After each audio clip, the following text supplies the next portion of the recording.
नमस्कार, मी राहुल कुलकर्णी एनडीटीव्ही मध्ये तुमचं स्वागत. पुन्हा एकदा विनंती आणि आज दोन विनंती आहेत. एक म्हणजे हा व्हिडिओ पूर्ण बघा. मला असं लक्षात आलं की काही प्रेक्षक हे व्हिडिओ पूर्ण न बघताच कमेंट्स करतात आणि म्हणून नेमका त्या व्हिडिओचा त्या विश्लेषणाचा अर्थ काय ते माहिती न होताच बिलकुल त्या व्हिडिओमध्ये असलेल्या विश्लेषणाच्या उलट्या प्रतिक्रिया मला त्यांच्या दिसतात. आणि दुसरं ते नेहमीचं आव्हान, आमचं युट्यूब चॅनल सबस्क्राईब करा, बेल आयकॉन दाबा आणि हे व्हिडिओ अधिकात अधिक लोकांपर्यंत जाऊ द्या.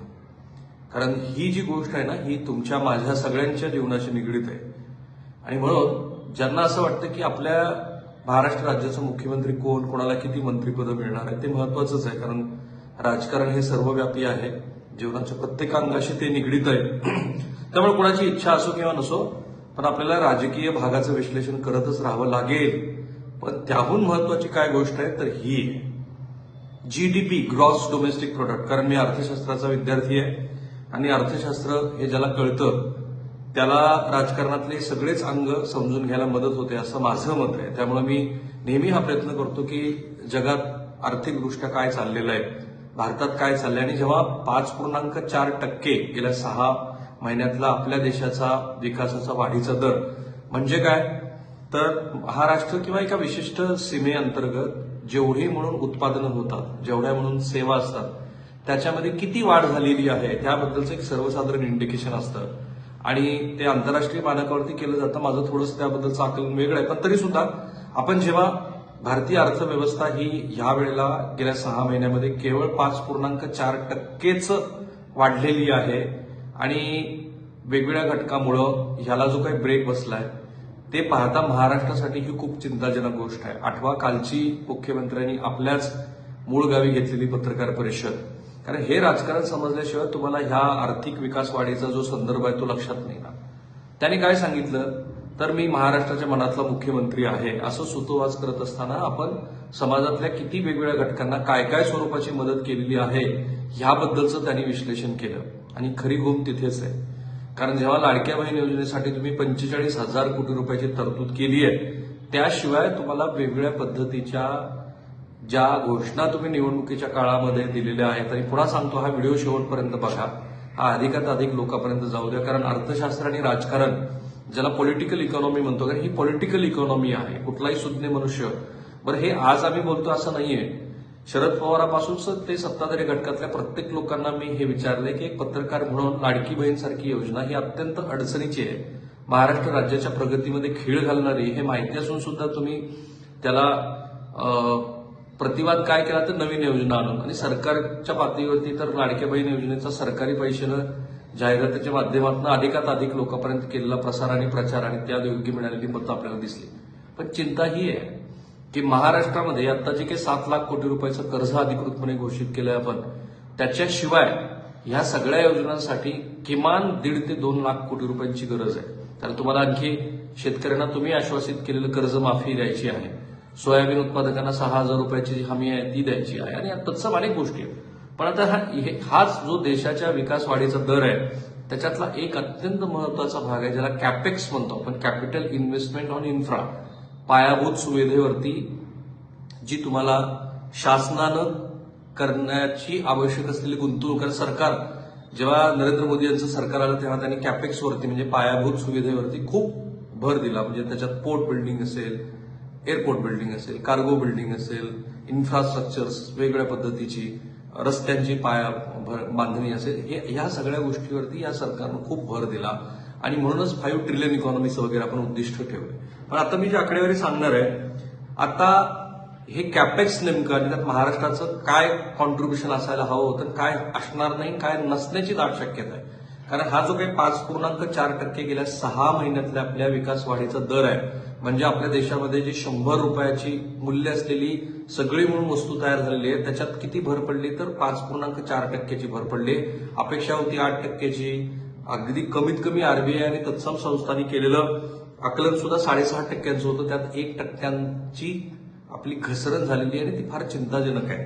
आता हा जो दर आपला घसरला, जे वेगळे 9 कॉम्पोनंट्स आहेत त्याच्यामध्ये मुख्यत्वे मॅन्युफॅक्चरिंग, ज्याच्यातनं पुण्यासारख्या शहरात मी जिथे आता बसलोय त्या पुण्यासारख्या शहरामध्ये लाखो तरुणांना रोजगार मिळतो, त्या मॅन्युफॅक्चरिंग आणि मायनिंग आणि इन्व्हेस्टमेंट सेगमेंट, मायनिंगला अर्थात जो फटका बसला तो मुख्यत्वे जे अतिवृष्टी झाली आणि त्यामुळं विजेचंही उत्पादन आपलं घटलं, कारण तुम्हाला फारसा तिथे वावच नव्हता अतिरिक्त झालेल्या पावसामुळे, परंतु मॅन्युफॅक्चरिंग घटलंय आणि ते मागच्या तुलनेमध्ये इतकं घटलंय की आता खरं म्हणजे ह्याबद्दलचे आकडे यायला लागतील की मॅन्युफॅक्चरिंग घटल्यामुळं किती जणांच्या नोकऱ्या गेलेल्या आहेत. सुदैवानं तसं होऊ नये अशी मी अपेक्षा धरतो. पण मला जे महाराष्ट्राच्या संदर्भामध्ये वाटतं आहे ते म्हणजे investment segment that was doing well last fiscal slowed sharply in the second quarter. Some of these weaknesses can be attributed to cyclical factors such as higher interest rates and lower fiscal stimulus. याच्यामध्ये central government had spent only 37% of its capital expenditure budget and 15 major states had spent only 30%. आणि हे फार चिंताजनक आहे. आता गेल्या 6 महिन्यामध्ये सरकारने कॅपिटल इन्व्हेस्टमेंट जी कॅपेक्स आपण ज्याला म्हणतो त्याच्यातले फक्त 37% पैसे खर्च केलेले आहेत. एकतर निवडणुकीचा माहोल केंद्रीय पातळीवरती पण होता आणि देशाच्याही अनेक राज्यामध्ये होता. पण जर केंद्र सरकारच त्यांनी काही 1 लाख कोटी किंवा 2 लाख कोटी किंवा 100 लाख कोटी रुपये जे काही what ever they have promised in the budget त्यापैकी फक्त 37%च त्यांनी प्रत्यक्षामध्ये खर्च केलेले आहेत. आणि 15 तर अशी राज्य आहेत या देशातली की ज्यांनी केवळ 30% स्वतःच्या बजेटमध्ये जे प्रॉमिस केलं होतं कॅपिटल इन्व्हेस्टमेंटमध्ये त्यातले फक्त 30% प्रत्यक्षामध्ये खर्च केले गेल्या 6 महिन्यात. म्हणजे उर्वरित 6 महिन्यात केंद्र सरकारला 65% आणि ह्या 15 मोठ्या राज्य सरकारांना 70% पैसे खर्च करावे लागतील, विच इज ऑलमोस्ट इम्पॉसिबल. आणि महाराष्ट्राचा यातला वाटा आणि चिंता हीच आहे की महाराष्ट्रासारखं जे लिडिंग स्टेट आहे त्या लिडिंग स्टेटनी निवडणुकीच्या आधी ज्या ज्या काही गोष्टी मतदारांना आश्वासित केलेल्या आहेत त्या पाहता, महाराष्ट्र राज्यावरचं सध्याचं कर्ज पाहता, येणाऱ्या मुख्यमंत्र्यासमोर काय काय आव्हानं असतील हे आत्ताचीच काळजीवाहू मुख्यमंत्री स्वतः सांगत असताना आणि विरोधी पक्षात मी काल जयंत पाटलांची प्रेस कॉन्फरन्स ऐकली आणि त्या प्रेस कॉन्फरन्सेसमध्ये त्या आर्थिक अंगाने सरकारला बोचरी टीका करताना मला दिसले. आणि हे प्रचंड मोठं चॅलेंज या सरकारसमोर असणार आहे. आणि जे चॅलेंज जर तुम्ही अत्यंत मोठी आर्थिक शिस्त जरी लावली तर त्या आर्थिक शिस्तीनंतर सुद्धा किमान 2.5 ते 3 वर्ष लागणार आहेत महाराष्ट्राच्या आर्थिक विकासाचा जो गाढा आहे तो गाढा सुरळीत करायला.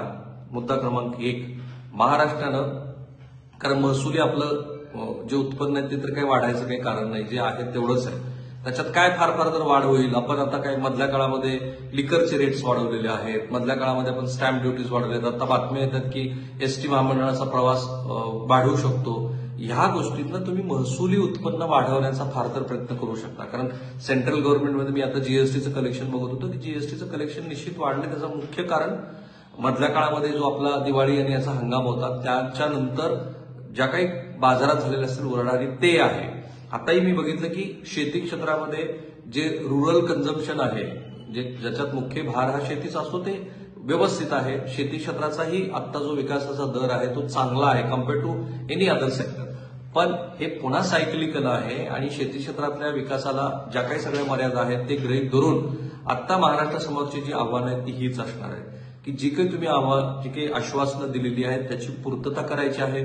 लाडक्या बहिणींना 1500च्या ऐवजी 2100 रुपये द्यायचे, म्हणजे आधीचेच 45,000 कोटी रुपयामध्ये काही ना काही तर भर पडणार आहे, ती 50,000 कोटीची होईल. शेतकऱ्यांच्या वीज माफी संदर्भातला मुद्दा, हे फक्त शेतकऱ्यांशी निगडीत नाहीये, समाजातल्या प्रत्येक घटकाला काही ना काहीतरी आश्वासन या सरकारनं दिले. आणि याच्याबद्दलचं काउंटर आर्ग्युमेंट काय होती, जेव्हा जेव्हा सरकारला हा प्रश्न विचारला गेला तेव्हा आम्ही उत्पन्नाचे स्रोत वाढवू. काय वाढवणार आहे? तिथं तुम्ही टॅक्स वाढ करणार, भाडे वाढ करणार, याच्यापेक्षा वेगळं काही सरकारकडे ऑप्शन्स नाहीयेत. आणि सगळ्यात मोठी गोष्ट आहे ती कॅपेक्स मधली इन्व्हेस्टमेंट. कॅपिटल इन्व्हेस्टमेंटमध्ये जर महाराष्ट्रासारखं मोठं राज्य मागे सरकलं तर त्या राज्यातला परिणाम हा सगळ्यात थेट काय होईल तर ऑब्व्हियसली रोजगार निर्मितीवरती होईल. कधी नव्हे ते तुमचं जे कन्स्ट्रक्शन सेक्टर आहे, जिथे बांधकामं होतात, त्याच्यातला स्लो डाऊन आहे, तो स्लो डाऊन हा इनडायरेक्ट इफेक्ट करेल तो वेगवेगळ्या घटकावरती. कारण मग त्याच्यात तुमचे अकुशल कामगार असतात, तुमच्या वेगवेगळ्या क्षेत्रातल्या बांधकामावरती जो परिणाम होतो त्याचा सिमेंट, स्टील, तत्सम वेट उद्योग सगळ्या गोष्टीवरती तो परिणाम होतो. आणि आजपर्यंत तरी हा बांधकाम व्यवसायामध्ये इतका निगेटिव्ह इफेक्ट बघितला नव्हता, पण तो आता निगेटिव्ह इफेक्ट आहे. कुठे कुठे निगेटिव्ह इफेक्ट आहे तर मॅन्युफॅक्चरिंग, मायनिंग आणि इन्व्हेस्टमेंटची म्हटलं मी की सेंट्रल गव्हर्नमेंटची गुंतवणूक फार कमी झालेली आहे. फक्त सर्व्हिसेस आणि अॅग्रिकल्चर जे वेगवेगळ्या सेवा आहेत त्या सेवा क्षेत्रामध्ये आणि शेती क्षेत्रामध्ये अजून ह्या दोन क्षेत्रांनी या देशाच्या विकासाला अजूनही तारून ठेवलेलं आहे. अर्थात पुन्हा काही गोष्टी सरकारनं केल्या, म्हणजे आरबीआयनं जर त्यांच्या कॅश सीआरआर मध्ये काही बदल केले, त्यामुळे बाजारामध्ये पैसा आला.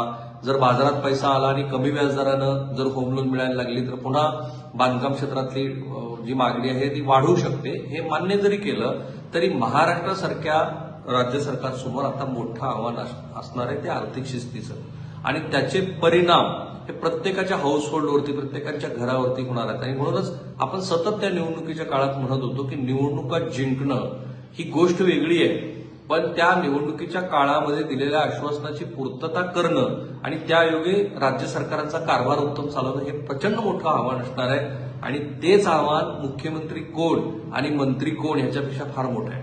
कारण तुमची कॅपिटल इन्व्हेस्टमेंट, काय प्रायव्हेट इन्व्हेस्टमेंट पण कमी झालेली, कॉर्पोरेट हाऊसेस आहेत, त्यांना वेगवेगळे इन्सेंटिव्ह देऊन राज्य सरकार हे, केंद्र सरकार हे त्यांना उद्यपित करतं की तुम्ही उद्योग व्यवसायामध्ये गुंतवणूक करा. त्यायोगे मग गुंतवणुकी यायला लागतात आणि त्यातनं रोजगार निर्मिती होते. ती कॉर्पोरेट गुंतवणूक कमी झालेली आहे, सरकारची भांडवली गुंतवणूक कमी झाली, आणि या सगळ्याचा परिणाम महाराष्ट्रासारख्या राज्यामध्ये दिसू शकतो. ते म्हणजे रोजगार निर्मिती कमी होईल. सरकारनं स्वतः आश्वासित केलेली जी शासकीय योजनांची, शासकीय नोकऱ्यांची भरती आहे ती कमी होताना दिसेल. शासकीय कर्मचाऱ्यांना सुद्धा ह्या ना त्या स्वरूपामध्ये त्याचा फटका बसणार. आणि सगळ्यात महत्वाचं म्हणजे ज्या पायाभूत सुविधेमध्ये महाराष्ट्र सरकारनं गुंतवणूक करायला हवी, कारण आपल्याकडचे तुम्ही आणि मी ज्या जिल्ह्यामध्ये राहतो त्या जिल्हा मुख्यालयाच्या आजूबाजूला राष्ट्रीय महामार्गांची संख्या वाढलेली आहे, पण ग्रामीण भागातल्या रस्ते कनेक्टिव्हिटीबद्दलची स्थिती काय आहे तर फारशी समाधानकारक नाहीये. जे राज्य रस्ते आहेत त्यांची अवस्था काय आहे ती फारशी समाधानकारक नाहीये.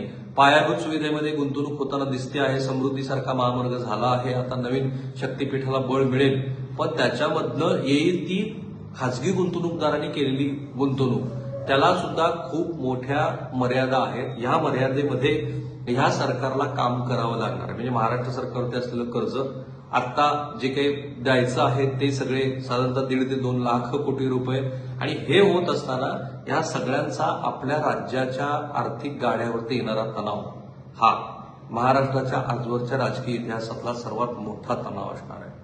आणि हे चिंताजनक आहे.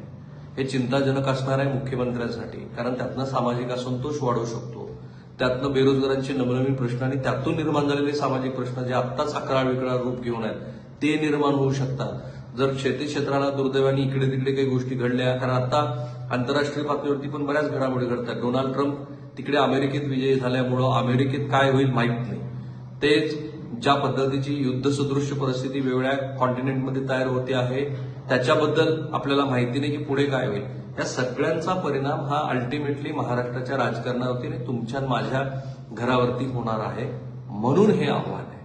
मुख्यमंत्री सक्षम असणं, त्या मुख्यमंत्र्यांनी सक्षम मंत्र्यांच्या माध्यमातून कारभार करणं हेच महाराष्ट्राला अपेक्षित आहे. त्यात मुख्यमंत्री कोण आहे हा मुद्दाच गौण आहे. त्याच्या समोरची आव्हानच इतकी मोठी आहेत की त्या आव्हानामधनं महाराष्ट्राला स्वतःची वाट काढत काढत पुढे जाणं हे फार आवश्यक असणार आहे. त्यात केंद्र सरकार आणि आरबीआय सारख्या संस्थांचा मोठा हातभार महाराष्ट्राला लागेल. आणि जेव्हा तुम्ही आर्थिक स्रोत वाढवू असं म्हणता तेव्हा त्या आर्थिक स्रोताचा, ज्याला इनडायरेक्ट टॅक्स आपण म्हणतो, अशा माध्यमातून गरीबातल्या गरीब वर्गावरती जो काही परिणाम होणार आहे तो आणखी वेगळा असेल, आणि त्याचं सुद्धा आपण वेळोवेळी विश्लेषण करू. थांबूया आपण ते कमीत कमी वेळेमध्ये फार तांत्रिक गोष्टीची चर्चा न करता, जरी मी अर्थशास्त्राचा विद्यार्थी असलो तरीही साधारणपणे या सगळ्या गोष्टीचे परिणाम महाराष्ट्रावरती काय होतील याची ही उकल केलेली आहे. म्हणून हा व्हिडिओ शेवटपर्यंत तुम्ही बघितला त्याबद्दल धन्यवाद. आता हे व्हिडिओज तुम्ही अधिकात अधिक लोकांपर्यंत जाऊ द्या, कारण पुढची 5 वर्ष ह्याच मुद्द्यावरती आपल्याला चर्चा करावी लागणार आहे, हे मी तुम्हाला खात्रीपूर्वक सांगू शकतो. सो थांबूया आपण इथे. आमचे हे जे युट्यूब चॅनल आहे ते सबस्क्राईब करा, बेल आयकन दाबा. एनडीटीव्ही सगळ्याच सोशल मीडिया प्लॅटफॉर्मवरती आहे. आणि या व्हिडिओच्या कमेंट बॉक्समध्ये महत्वाच्या काही सूचना असतील तर त्या सुद्धा जरूर करा, कारण त्या सूचना मी बघत असतो. ज्यातल्या महत्वाच्या आहेत त्याची जरूर नोंद घेत असतो. थँक्यू.